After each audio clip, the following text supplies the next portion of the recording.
Você está feliz? Que bom que você está feliz. Muito feliz, empolgado. Sempre pregar a palavra de Deus é muito bom, desafiador, mas acima de tudo um privilégio. É um privilégio poder pregar a palavra de Deus. Eu queria que você estivesse com o seu coração aberto para ouvir aquilo que o Senhor tem para compartilhar com a gente nessa noite. O Senhor falou ao meu coração já durante os últimos meses sobre aquilo que nós vamos conversar hoje. E eu queria que você estivesse com o seu coração aberto, tá bom? Nós estamos falando ultimamente sobre segundo o coração de Deus.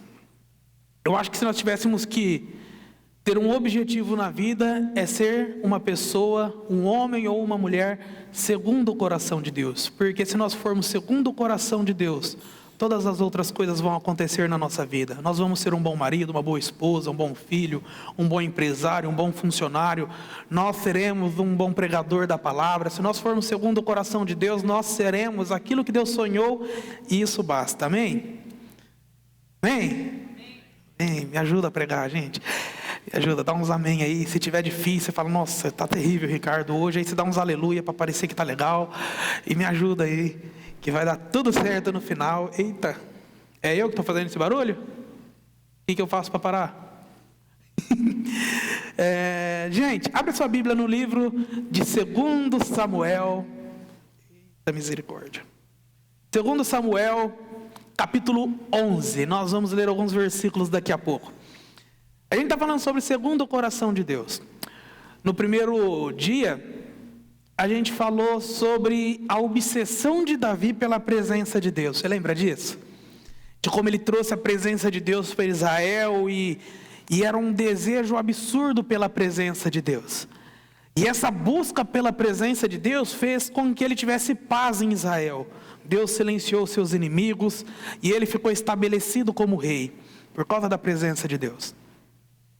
Depois nós aprendemos que às vezes, no caminho da vida cristã, o pecado pode nos arrancar da presença de Deus. Você lembra disso? Então nós aprendemos como nós podemos, de alguma forma, permanecer na presença de Deus. Lembra da prudência, da obediência, da santidade? E quando nós estamos na presença de Deus, nós nos tornamos santos, porque a presença de Deus é que nos torna santos. E a obediência e a prudência nos ajuda a permanecer nesse lugar. Só que eu comecei a pensar nisso e como isso implica no meu relacionamento com Deus, no meu coração, Ricardo. Sempre que eu vou pregar, eu procuro aplicar primeiro na minha vida. E tem coisas que às vezes eu falo, Deus, e aí eu lembro assim que os meus ouvidos estão mais perto da minha boca do que os seus ouvidos. E eu comecei a pensar como aquilo se aplicava ao meu coração, todo esse contexto de aprender sobre o coração de Deus e a gente se tornar segundo o coração de Deus. E isso me levou a quê? Pensar nos meus pecados. Me levou a refletir sobre os meus defeitos, sobre os meus problemas, sobre as dificuldades que eu tenho. E aí eu avaliei aquilo que eu já venci no Senhor. E avaliei aquilo que eu preciso vencer no Senhor. Comecei a fazer uma autoanálise. E chega um momento que a autoanálise é maravilhosa, você parar e de tempos em tempos eu paro e me avalio. Eu me avalio no ministério, eu falo, gente, será que eu estou muito parado, estou muito rápido? Será que eu estou ouvindo de Deus? Eu me avalio como pessoa, filho, eu me avalio de diversas formas no meu relacionamento com Deus. E é importante que de tempos em tempos a gente pare para fazer essa avaliação. Faça perguntas importantes. Por que a gente faz o que faz? Por que nós estamos num culto aos sábados à noite? Por que a gente se reúne? De tempos em tempos é bom a gente fazer essas perguntas e trazer o verdadeiro sentido para aquilo que a gente faz. E dentro dessa autoanálise, de conhecer o meu coração, chega um momento que para. E aí a gente precisa de uma análise do alto. E é quando a gente fala que nem o salmista diz, sonda-me, ó Deus, e vê se há em mim algum caminho mau. E você quer saber uma coisa? Pensa numa oração que Deus responde rápido. Você começa a observar, você acha um monte de defeito. E você pega aquele microfone para mim, Celerino? Fazendo um favor. E aí a gente começa a avaliar e começa a perceber. Obrigado, tá? Vou trocar isso aqui, que o seu tá muito barulhento, né, gente? começa a perceber um monte de defeito nas nossas vidas.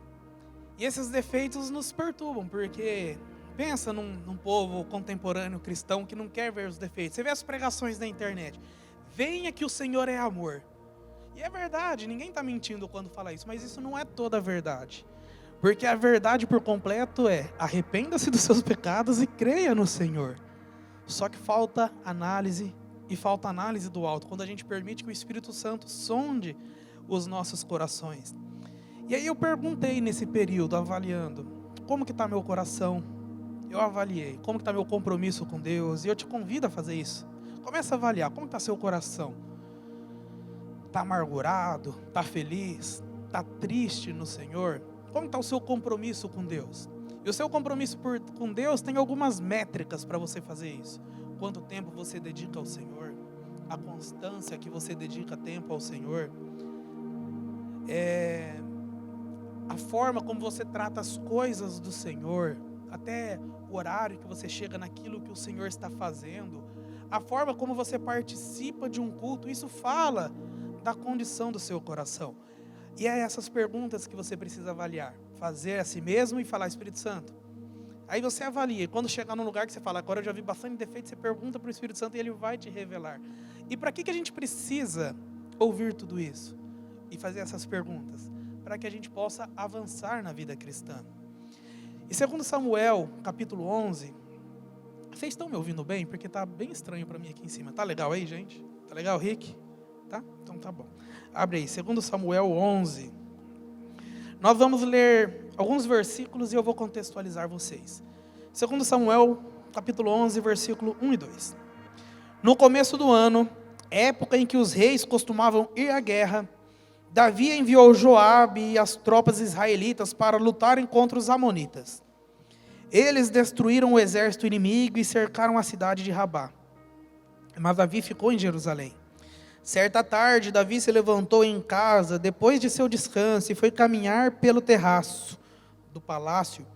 Enquanto olhava do terraço, reparou numa mulher muito bonita que tomava banho. Agora pula para o capítulo 12 e vai no versículo 9. E já você vai entender todo esse texto. Por que então você desprezou a palavra do Senhor e fez algo tão horrível? Versículo 22. Então Davi levantou-se do chão, lavou-se, perfumou-se e trocou de roupa. Foi ao santuário, adorou ao Senhor, depois voltou ao palácio e pediu que lhe trouxessem alimento e comeu. Até aqui. A gente olha para a vida de Davi e essas perguntas que eu acabei de falar para você fazer, talvez é o que faltou para Davi em um momento da vida dele. Avalie a vida de Davi. A gente falou que ele era um homem obcecado pela presença de Deus. Mas sabe o que me chama a atenção em Deus? É que Deus é tão confiante nele, que ele permite que aquele que é chamado segundo o seu coração tenha os seus pecados expostos na palavra. Deus não escondeu os pecados de Davi ao longo dos séculos de estar registrado na palavra de Deus, para que isso pudesse nos ensinar. Porque o homem segundo o coração de Deus não é uma pessoa perfeita, mas é uma pessoa que está em constante busca de santidade, em constante busca de transformação, de relacionamento com Deus. Mas você lembra no primeiro versículo que nós lemos? Falava assim, na época em que os reis deveriam estar na guerra, Davi estava onde? No palácio, dormindo. E aí, por ele estar no lugar errado, ele começou a pensar as coisas erradas. Ele viu uma mulher tomando banho, depois perguntou quem era ela, falaram, olha, é mulher de um homem aí, então ela é casada. Ele mandou trazer ela do mesmo jeito. Davi dormiu com essa mulher. E Davi dormiu com essa mulher que se chamava Batseba. E ele pecou por causa disso. E essa mulher engravidou, e o seu marido estava nessa guerra onde Davi deveria estar. E porque o marido dela estava lá, ficaria notório que ela tinha adulterado. Então Davi mandou buscar esse homem, para que ele voltasse da guerra, e de alguma forma ao chegar em casa, ele provavelmente dormiria com sua esposa, e Davi então se livrasse da condenação daquele pecado, ninguém ia ficar sabendo do que eles fizeram de errado. Só que o problema é que esse homem que voltou da guerra, ele era muito íntegro. E na cultura daquele período seria uma desonra para um homem se deitar com a sua mulher enquanto seus companheiros estão em guerra. Porque seria, como eu vou estar aqui tendo prazer enquanto os meus irmãos de guerra estão lá sofrendo na batalha? E esse cara não se deitou com a esposa. E aí Davi tentou um segundo plano, falou, vou embebedar ele e mandar ele para casa, vou deixar ele bêbado. Tentou e não deu certo.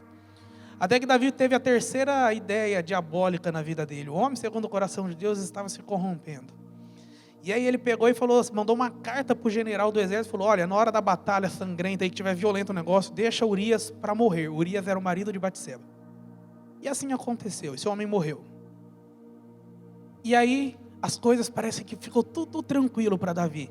A mulher entrou de luto e Davi tentou usar o pecado dele ainda para parecer bondoso, sabe por quê? Porque depois que passou o luto da mulher, ele trouxe ela para ser sua esposa. Para quem não sabia do pecado de Davi, ficava mais ou menos assim, meu Deus, que rei maravilhoso.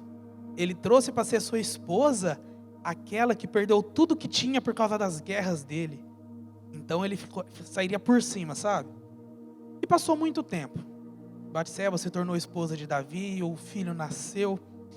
Até que chegou um dia que o profeta Natã chegou para Davi e falou assim, Senhor, escuta essa história. Tinha 2 fazendeiros. Um fazendeiro e um quebrado, na verdade, né?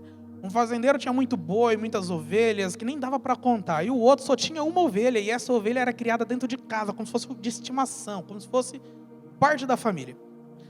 Um dia eles receberam uma visita, e o que tinha muitas ovelhas não quis matar uma do seu rebanho para ofertar como alimento para aquele visitante. E ele matou a do cara que só tinha uma, ele não tinha mais nada, tudo que ele tinha era aquela ovelha. E Davi se revoltou. E ele falou assim, tão certo como vive o Senhor, o homem que fez isso deve morrer. Mas avalia só, às vezes a gente não se parece com Davi nessa resposta.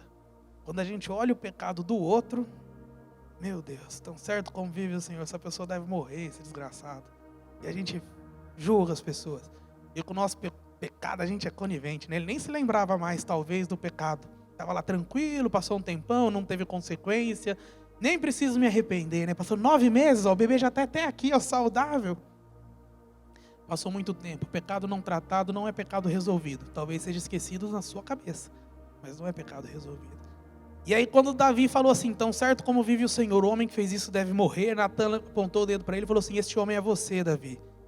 E ele falou assim, assim diz o Senhor, eu te ungi rei sobre Israel, eu te dei mulheres, eu te dei riquezas, você prosperou, e se eu não tivesse bastado tais e tais coisas, eu lhe daria ainda mais, mas porque você desprezou a palavra do Senhor, tais e tais coisas vão acontecer com você, a espada não se apartará da sua casa. E veio uma palavra de condenação sobre aquele que era segundo o coração de Deus. Por quê? Porque em algum momento ele não fez perguntas que ele deveria fazer para o seu coração. Será que eu estou no momento certo, no lugar certo? Será que o meu coração está com a atitude correta? Ele se desviou por alguns instantes do Senhor e a consequência foi que ele pecou. E Davi, ele pecou, foi confrontado, mas ao final o profeta Natã falou assim, olha, você não vai morrer por causa do seu pecado. Porque a condenação para quem adulterasse era o quê? Era a morte, lei de Moisés. E Davi não morreu. E aí, eu quero falar com vocês hoje sobre essa questão de nós continuarmos buscando ser segundo o coração de Deus. Mas o que a gente faz depois que peca? O que Davi fez depois que pecou? O que eu e você precisamos fazer depois que pecamos? Porque não é se vamos pecar, é quando vamos pecar.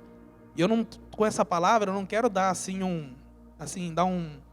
uma autorização para você pecar, porque depois tem um passo a passo para você voltar. Isso é imprudência, é iniquidade e não é isso. Mas eu estou dizendo que quando o pecado for um acidente na sua vida, você pode ter algo que vai te ajudar a voltar à presença do Senhor. Nós precisamos buscar ser segundo o coração de Deus, precisamos fazer uma análise na nossa vida, precisamos fazer uma análise do alto, com a ajuda do Espírito Santo, precisamos ter essas perguntas. E o que nós devemos fazer após pecar? O que eu posso fazer? Talvez você esteja aqui, ontem à noite estava assistindo o que não devia. Ou está planejando, depois daqui dar o golpe, dar um rolê meio criminoso.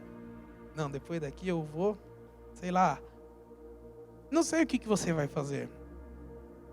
Mas eu sei o que você pode fazer se um dia o pecado for um acidente na sua vida e você voltar para o Senhor. E eu quero compartilhar com você algumas verdades bíblicas sobre isso. Lamentações 3:21 diz assim, eu quero trazer à memória aquilo que me dá esperança. E a primeira ferramenta que a Bíblia nos dá para nós, depois de pecarmos, nos alinharmos com o Senhor, para nós nos levantarmos daquele lugar, como foi o final ali, o último versículo que nós lemos, é trazer à memória o que nos dá esperança. Desculpa, gente. Agora pensa comigo, o que nos dá esperança? A nossa esperança é Jesus Cristo. A nossa esperança é a cruz de Cristo. Nós não temos esperança fora de Jesus. Nós temos promessas em Cristo, mas a nossa esperança é Ele. Ele é o nosso sol da justiça. Nossa, tá feio minha voz, hein? Ele é o nosso sol da justiça, a nossa brilhante estrela da manhã. Ele é aquele que os profetas do Antigo Testamento apontavam, é quem os apóstolos testificaram. Ele é aquele que pode nos salvar da garra do inferno, do império das trevas e nos trazer para um reino de luz. A nossa esperança é Jesus, a minha esperança, a sua esperança é Jesus Cristo.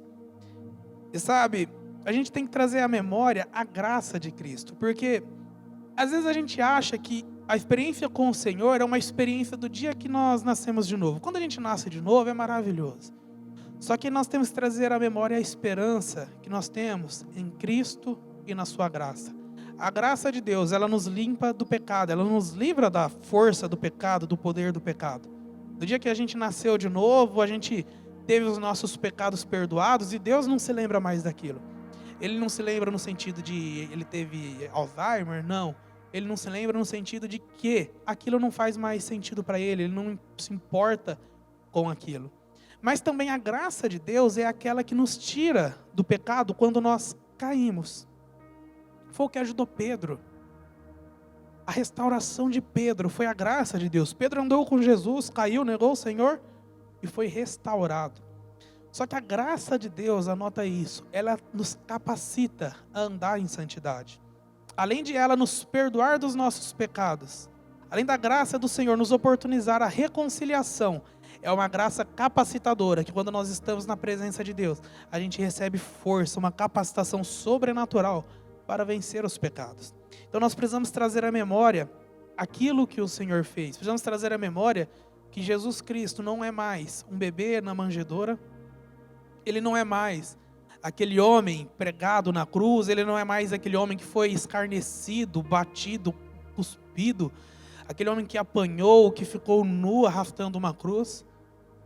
Ele não é mais um homem morto. Ele ressuscitou, ele é o leão da tribo de Judá, ele vive, ele está vivo e um dia voltará para buscar eu e você, a sua igreja. Dá um amém, gente. É isso, ajuda nós.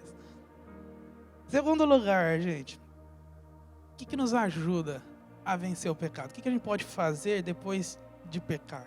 E lembre-se, eu não estou dando ferramenta para você pecar e voltar depois, tá? Misericórdia. Mas é voltar a guardar a palavra de Deus. Versículo 9 do capítulo 12 diz assim: você desprezou a palavra do Senhor. Você que já anda há um tempo no Senhor e um dia por acaso errou, caiu em algum pecado, se desviou. Avalie a sua vida. Enquanto você guardava a palavra do Senhor, você estava nos caminhos de Deus. Quando você começou a desprezar os ensinamentos, retirar os limites colocados pelo Senhor, a sua vida começou a mudar. Quando você arrancou os limites dentro do relacionamento, que a palavra de Deus te guardava, a sua vida começou a decair. Quando você arrancou os limites que a palavra de Deus te guardava e não te limitava, entenda isso, você começou a viver uma vida diferente. Nós precisamos voltar a guardar a palavra de Deus. E o Salmo 119, o versículo 9, faz essa pergunta. O versículo 9 fala assim: como pode o jovem manter puro o seu coração? E é legal que o versículo 11 já responde. Então você está fazendo devocional, você tem a pergunta e a resposta. Como que eu posso manter puro o meu coração? Como que você pode manter puro o seu coração? E a resposta é guardando a palavra de Deus no coração para não pecar contra ele. É quando nós obedecemos a palavra de Deus que nós vencemos, que nós somos guardados. Então a forma de nós voltarmos ao Senhor, de nós estarmos na presença de Deus, de vencermos o pecado, de nos levantarmos após um dia ruim, é voltar a guardar a palavra de Deus. Se ontem você negligenciou, comece a guardar hoje. Faça a experiência. Todo o nosso discipulado e todo o nosso contágio tem lá passos práticos. Sabe por quê que tem passo prático? Porque a gente não precisa de uma verdade bíblica mais profunda. Como diz o pastor Rodrigo, a gente não precisa de uma nova revelação, a gente precisa de uma transformação na revelação que a gente já tem. A gente precisa de uma mudança com aquilo que a gente já sabe, a gente precisa de uma nova conduta com aquilo que a gente já entende da parte do Senhor. E voltar a guardar a palavra de Deus é isso. Davi não guardou a palavra de Deus por causa de 3 motivos, pelo menos. Ele estava no lugar errado. No ano em que os reis saíam à guerra, no período que os reis saíam à guerra, ele estava no palácio, dormindo, o santo de Israel, ao invés de ir para o lugar que ele deveria estar. Então aprenda a primeira coisa: estar aonde você não deveria estar oportuniza o pecado na sua vida, que foi o que aconteceu com Davi. Segundo, ele estava na hora errada, no lugar errado. Ele estava no lugar errado, ele estava na hora errada. E às vezes você negocia alguns lugares que o Senhor te abastece, que o Senhor te nutre espiritualmente, por causa de coisas fúteis. Você negligencia tudo, menos o futebol. Você negligencia o tempo devocional. Você não negligencia a sua série, mas a Bíblia está esquecida um tempão. Devocional está lá 30 dias atrasado no YouVersion, mas a Netflix está em dia. Temporada tudo em dia lá. Já assisti o Grey's Anatomy 4 vezes. E olha que tem 30 temporadas aquele negócio lá. Só que o devocional... E a gente não guarda a palavra de Deus. Então quando nós guardamos a palavra de Deus, porque estamos na hora certa, no lugar certo, nós somos guardados. Mas se nós estamos na hora errada, no lugar errado, a gente perde essa oportunidade. Então ele estava no lugar errado, na hora errada, e o pior também, olhando para o lugar errado. Davi estava olhando para onde não devia. Você já colocou seus olhos onde não devia? Você quer vencer um pecado, mas o que você mais alimenta é aquele pecado. De vez em quando, tem gente que termina um relacionamento e fala assim: eu estou orando, Ricardo, todo dia eu oro para Deus tirar ele do meu coração. Quando você está orando para Deus tirar do coração, o que está entrando no teu coração? O quê? A pessoa, o sentimento, a memória do que você viveu. Você está olhando para o lugar errado. Você está pensando assim: eu preciso enriquecer.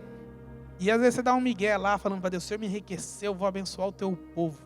Você não é fiel nem com a pobreza que você está agora. Imagine se Deus te enriquecesse, você vai ser fiel. Mas eu oro para que você seja fiel.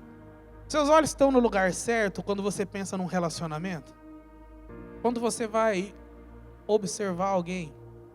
Quando você vai para um relacionamento, o que você observa? Os seus olhos estão corretos? Os olhos do Senhor estão sobre toda a terra e Ele procura os justos. Mas faça uma oração perigosa e poderosa. Deus, me ajude a ver como o Senhor vê. E aí você vai começar a olhar as pessoas como o Senhor observa. Você não vai olhar mais a menina como um pedaço de carne. Você não vai olhar mais ela e ver apenas um corpo, um rosto bonito. Você vai olhar uma filha de Deus.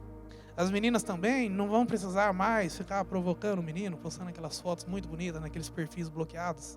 Que aquilo é maravilhoso, né, gente? Ninguém vê. Ali Deus não acessa. Lá Deus colocou uma regra no céu que Ele não enxerga perfil bloqueado. Então pode pecar lá à vontade, tá? É brincadeira, tá, gente? Pelo amor de Deus. Mas, como são os seus olhos para o Senhor? Como são os seus olhos? Davi estava no lugar errado. E ele, por estar no lugar errado, na hora errada, olhando para o lugar errado, ele não guardou a palavra de Deus. Nós precisamos voltar a guardar a palavra de Deus. E guardar a palavra é quando ela transcende a nossa mente, entra no nosso coração e ela se torna uma expressão de vida. Guarda isso, eu vou repetir. Guardar a palavra de Deus é quando ela entra na nossa mente, mas ela transcende para o nosso coração e se torna uma expressão de vida. Porque não adianta a gente só ter um conhecimento. Você pode explicar muito bem por que algumas coisas são pecados, por que outras são boas. Mas se você não tiver isso no seu coração e como expressão de vida, não adianta nada. Nós precisamos guardar a palavra de Deus se queremos vencer os pecados que nos atormentam. Eu não sei você, mas de vez em quando vem umas coisas assim que eu falo: meu Deus, eu sou essa pessoa ainda, como que eu preciso melhorar? O Senhor já mudou muita coisa, mas eu olho assim e falo: meu Deus, tem trabalho ainda pela frente, hein? Terceiro lugar, fala comigo assim: quebrantamento. Mas é quebrantar-se diante de Deus. Fala assim: vou me quebrantar diante de Deus enquanto eu bebo água. Nós precisamos nos quebrantar diante de Deus. E o quebrantamento foi o que aconteceu com Davi. Capítulo 12, do versículo 13 ao 20, Você que vai ver Davi, depois de ser confrontado, se humilhar, se quebrantar. Tem gente que quando confrontado, mas daí o fulano, a fulana, mas porque não vira o valor do dia que eu acertei, só vê o dia que eu erro, e a pessoa começa a justificar. Davi, quando confrontado, ele falou assim: eu pequei contra o Senhor, e Davi foi ao pó chorar, não pela consequência do pecado, mas por desagradar a Deus, porque às vezes a gente atende pessoas no gabinete aqui, que elas falam assim: eu estou muito triste com esse meu pecado. Mas ela não está triste com o pecado por ter desagradado a Deus. Ela está triste por causa da consequência do pecado que ela vai colher. Por causa da rebeldia veio uma consequência. E ela não está triste por causa do pecado. Ela está triste porque vai colher o fruto daquele pecado. E quebrantar é aos pés da cruz. Quebrantamento é quando nós somos humilhados diante de Deus. É quando nós olhamos e falamos assim: eu sou ninguém. Eu não sou nada. Eu não sou especial. Deixa eu te falar, tem muita gente que prega assim: você é especial. Não, você não é especial. Deus não precisa de você. Eu não sou especial. Nós não somos especiais. Nós não somos perfeitos. O Bibotalk, o Rodrigo Bibo, ele tem um livro maravilhoso que fala assim: o Deus que destrói sonhos. Ele desconstrói muita coisa ali. Quebrantamento é quando a gente se humilha na presença de Deus. É quando a gente reconhece que a gente não é ninguém. E quando nós não somos ninguém, Deus se torna alguém em nós. Gálatas 2:20 fala: já não vivo eu, mas Cristo vive em mim. E a vida que agora eu vivo, não vivo por mim, mas pelo Filho de Deus que habita em mim. Por Cristo que vive em mim, eu consigo viver uma nova vida. Mas porque ele entendeu que a vida dele não prestava e ele morreu para ele, para que a vida de Cristo se manifestasse. E o quebrantamento, ela é uma ação tanto divina, que é Deus nos pressionando de alguma forma para que nós nos humilhemos e busquemos a Ele, como também é uma ação humana. Porque se você não entender que você precisa se arrepender dos seus pecados, porque assim, eu já fiz isso, não sei você já brigou na sua casa, e aí, primeiro dia, todo mundo tretado, ninguém olha para a cara de ninguém pediu perdão, segundo dia, terceiro dia você começa a conversar um pouquinho, dá o quarto dia, volta tudo ao normal, mas ninguém pediu perdão para ninguém? Não acontece aí na casa de vocês? Nem em casa acontece também. E a pessoa esquece que pecou, esquece que ofendeu. Por quê? Embora às vezes Deus pressiona de um lado para que a gente se arrependa, a gente precisa ter a predisposição do lado de cá, de entender que é pecador e se arrepender dos pecados. Hoje a pregação na nação brasileira é: venha porque o Senhor é amor. Mas arrependa-se dos seus pecados. Arrependa-se da pessoa difícil que você é, da pessoa chata que você é. Arrependa-se das coisas erradas que você fala, da pessoa grossa. Um dia eu conversando com uma pessoa de outra igreja e ela estava brava, sabe por quê? Olha só. E ela nem percebeu. Estava vindo um pessoal de uma outra igreja para a igreja dela. Da mesma congregação, né? Tipo, tinha várias igrejas da mesma na cidade. E aí uma das igrejas, o pessoal estava saindo daquela igreja para ir para a igreja dele, e ela estava revoltada, que ela não queria aquele povo lá. Eu falei: meu Deus do céu. E ela falando assim, dá um pouquinho, começou a falar do amor de Deus. Eu falei: você que está precisando desse amor aí, se converter. Como assim? Você não quer a pessoa na tua igreja, você não quer ela? E sabe por quê? Porque era uma pessoa que era melhor que ela em uma área. Depois ela falou isso quando a gente conversou. É porque essa pessoa canta melhor do que eu. E olha que ela já cantava bem. Mas você vê que ela não queria reconhecer o pecado dela, tanto da dureza do coração. E é o que acontece com a gente. A gente acha porque é honesto, a gente acha porque não sai pegando nenhum menino, menina por aí, acha porque às vezes é uma pessoa educada, é melhor do que os outros. E a gente se esquece que é corrupto no coração. O nosso coração é desesperadamente corrupto. E esse quebrantamento que produz a transformação na nossa vida só é possível aos pés de Jesus na cruz. É quando nós nos humilhamos, estamos quebrantados aos pés do Senhor. Sabe, dá uma oportunidade, se quebrando diante de Deus. Mergulhe em humilhação e fala: Deus, eu preciso dessa transformação. Você vai perceber que da mesma forma que a água sempre procura a região mais baixa para preencher, assim é o poder e a glória de Deus. Quando nos encontra baixos, Ele vem e nos preenche. Diz Andrew Murray. A graça de Deus nos preenche quando nós estamos baixos, quando nós estamos dobrados diante da glória de Deus, diante da santidade de Deus, quando nós reconhecemos que precisamos ser transformados. E uma coisa que eu tenho aprendido no ministério E isso não é muito legal não, mas eu percebo que é a vontade de Deus assim para nos preparar. Eu tenho percebido que ministerialmente a gente não é preparado nas palavras boas, naquilo que a gente aprende num discipulado, mas é nas humilhações. Às vezes Deus nos humilha tanto. E olha que eu tenho pouco tempo de ministério, né? Na verdade aconteceu tanta coisa, Deus nos humilha. Deus levanta pessoas para falar algumas coisas da gente. A gente vê a nossa incapacidade. Eu sei que eu não sou o melhor pregador, gente. Ninguém precisa me falar isso. Eu sei que nós temos coisas a melhorar, que eu tenho os meus defeitos. E às vezes a gente é colocado diante disso. E às vezes a gente é humilhado. E aí Deus falou comigo esses dias assim: Ricardo, vou te humilhar tanto ainda, até você parar de se ofender. E quando você parar de se ofender com as humilhações, é o momento que eu posso te usar. Quer ser usado por Deus? Aprenda a não se ofender. Tem gente que fala assim, eu já ouvi cada um assim, tem gente que tá na mesa, na lanchonete, passa alguém da igreja e fala assim: fulano nem me cumprimentou. Eu falo, mas por que você não cumprimentou a pessoa? Se ofendeu porque uma pessoa não viu ela, gente. E a miopia fica como? Quem que usa óculos aí? A pessoa não vê nada, passa um vulto, ela não sabe se é uma pessoa ou uma assombração. E a pessoa tá brava com ela porque não falou um oi para ela. Gente, a gente tem que aprender a se humilhar. Porque quando nós nos humilhamos, nós nos quebrantamos diante de Deus. E quando nós somos humilhados, quebrantados, e a gente não se ofende mais pelo que fazem, e também não se alegra com o que acontece de bom, porque não é a gente que faz. Se a pregação foi boa, não foi o Ricardo, é o poder de Deus a partir de mim. Ao mesmo tempo que eu sei que eu não sou o melhor pregador, eu sei que eu não sou o pior, eu sei quem eu sou em Deus. Eu sei que eu tenho um valor, mas eu preciso de quebrantamento, eu preciso estar aos pés da cruz. E é esse lugar que eu e você precisamos estar. Se nós queremos vencer o pecado, precisamos estar ao pé da cruz de Cristo. Em terceiro lugar, saia da tristeza, saia dessa zona de comiseração e volte a governar. Em quarto lugar, né? Tem gente que quando peca, ela quer morar no pecado. 2 meses já que aconteceu o negócio, pediu perdão, confessou o pecado, ela tá lá, ai Deus, e ela fica naquilo e ela não vence aquilo, ela não anda, ela não cresce, ela não abandona aquilo que Deus já perdoou. Deus já perdoou, mas ela se acha melhor que Deus e ela não quer se perdoar. Ela se condena, ela se culpa. E Deus já esqueceu aquele pecado, para ele aquilo não é mais relevante. E a pessoa está presa naquele lugar. Olha para a vida de Davi, versículo 20, capítulo 12.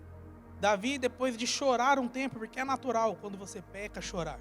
É natural você ter um período de tristeza por causa do seu pecado. O que não é natural é você abandonar a presença de Deus.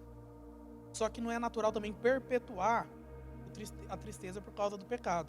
Ai meu Deus, um dia eu me entreguei, agora o resto da vida se condenando. Gente, não interessa se você não é mais virgem. O que interessa é se você vai andar em santidade daqui para frente. Ah, é que um dia eu agredi os meus pais físico ou verbalmente, e então eu estou com medo. Não interessa se um dia você agrediu físico ou verbalmente. O que interessa é se daqui para frente você vai honrar essas pessoas. Se você vai se levantar daquele lugar onde você caiu, vai trocar a sua roupa, vai se perfumar de uma forma que o teu perfume alcance o próximo e viver uma nova vida. Nós precisamos nos levantar, precisamos trocar de roupa, assim como Davi. E essa roupa que nós precisamos trocar é a aparência do pecado na nossa vida. Nós precisamos deixar para trás a roupa suja, as roupas que representam o pecado. Eu não estou falando da roupa literal, que você está tudo bonitinho aí, cheiroso, cheirosa. Estou falando da roupa do pecado, aquilo que nos amassa. Nós precisamos abandonar isso. Mas sabe o que Davi fez também? Ele voltou ao templo e adorou ao Senhor. Deixa eu dar uma dica, se você está aqui. Porque sabe qual que é a diferença sua para o teu amigo que já desviou e não está aqui? É que você ainda está vigiando. A pessoa não vigiou. Ela deixou aquilo que fortalecia ela. Sabe, nos dias tristes, o melhor lugar para você estar é aqui. Não estou com vontade de ir para a igreja, você precisa estar aqui, adorando ao Senhor. Porque se você está triste e abandona aquilo que te alimenta, aquilo que te sustenta, você vai ficar fraco. Não adianta esperar, eu vou deixar passar uma semana, 2, daqui uns dias. A diferença nossa, que talvez estejamos de pé, não vou dizer que estamos de pé, ou que estamos de pé para quem caiu, não é nenhuma. Nenhum pastor que talvez pecou na vida, esse dia atrás eu fiquei sabendo de um pastor de uma igreja grande, e ele caiu em adultério, teve que deixar a igreja, pediu perdão para a igreja, entregou a liderança da igreja, foi uma tragédia. Mas eu tenho certeza que quando ele começou a vida cristã dele, ele não planejava pecar. Ele não planejava escarnecer da igreja de Deus. Ele não planejava adulterar e trair a esposa dele, destruir com a família e com a igreja. Ele não planejava isso. Mas ele não olhou, não ficou de pé. Você quer ficar de pé? Não negligencie as coisas simples do Senhor. Pecou? Volte à igreja, volte à presença de Deus, vá para o discipulado, porque essas coisas vão te ajudar a passar essa fase mais rápido. E faz um compromisso comigo hoje, ó. Se você concordar, você fala assim, sei lá, amém, eu topo, sim.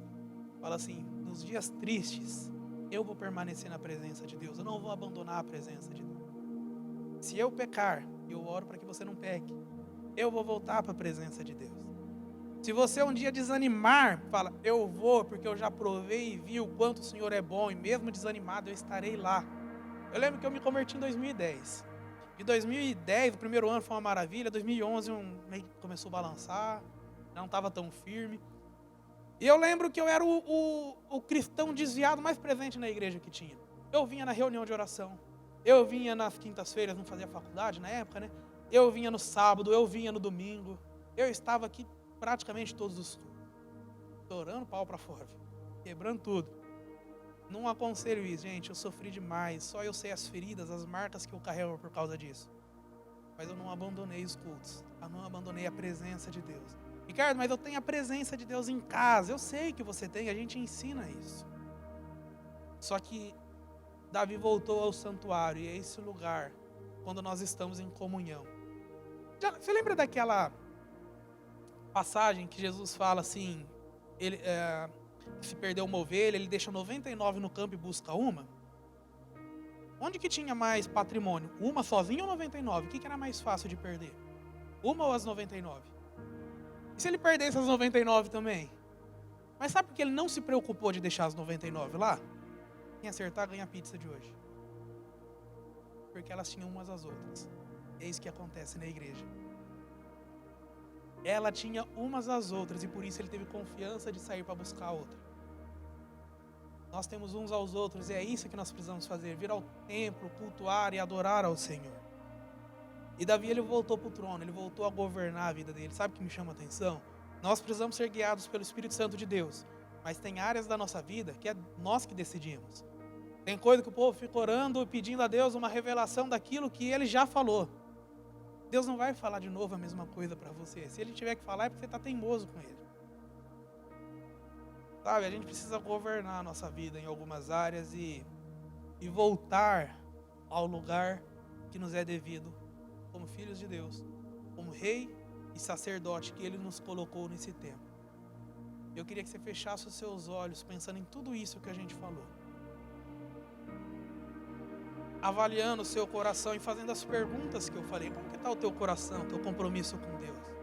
Eu não sei se você pecou hoje, ontem, né?